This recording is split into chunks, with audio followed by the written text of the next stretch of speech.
காசே இல்ல, கஷ்டமா இருக்கு. நடிக்கிறான் நடிக்கிறான் நடிக்கிறான் நல்லா நடிக்கிறான். நேத்து அந்த நாய்க்கு சம்பளம் போட்டாங்க. ஏன் கருப்பு குட்டிங்க வா பக்கத்துல, பயப்படாத, அடிக்கலாம் மாட்டேங்க வா, கொஞ்சிட்டு விட்டுறோம் வா. ஐயோ அவங்கிட்ட பேசினாலே எரிச்சல் ஆகுதுடா. இரு ஒரு நிமிஷம் நான் கூல் டவுன் பண்ணிக்கிறேன். பெரிய ஹீரோனு மனசுல நினைப்பு, அப்படியே இன்ட்ரோ சீன்ல எல்லா பானையும் உடச்சுன்னு போற மாதிரி துணியில செதற விட்டு போறாரு. உக்காந்து பாரு மடிக்கிறத. யார கடையை விட்டு வெளியேற்றீங்கன்னு கொஞ்சம் பார்த்து நாளைக்கு காலையில் ஸ்ட்ரைக் நடக்கும் பாருங்க மேடம். தெருவில் பார்த்துனது எனக்கு பெட்ஷீட் சோர்லாம் போட்டானுங்க. சரின்ட்டு கூடயே வந்தா உக்காந்து ஷூட்டிங் முடிய வரைக்கும் நகரக்கூடாதுன்றானுங்க.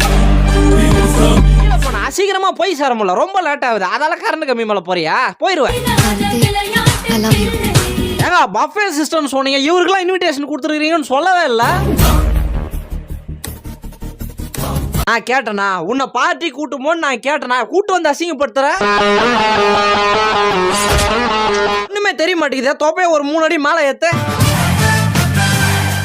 உட்காருங்க தங்க புள்ள, உட்காருங்க பாப்பா. முடியாது உட்கார்ற மகனே, முடியாது டேடி. உங்க அம்மா கூப்பிடுவா, அதான் உட்காந்துட்டனே. வீட்டுக்குள்ள எவ்வளவு இடம் கிடக்குது, அங்கெல்லாம் படுக்காம செருப்பு சந்தில பார்த்து தூங்குறாங்க அவன். சின்ன சேனல் எதா இருந்தாலும் அதுக்கு ஆளு கொடுங்க. உங்க பொண்ணான கையை வந்து அந்த பெல்ல தட்டிங்க. அவங்க சப்ஸ்கிரைபர் 5 10 ஏறனா அவங்க மனசு சந்தோஷப்படும்.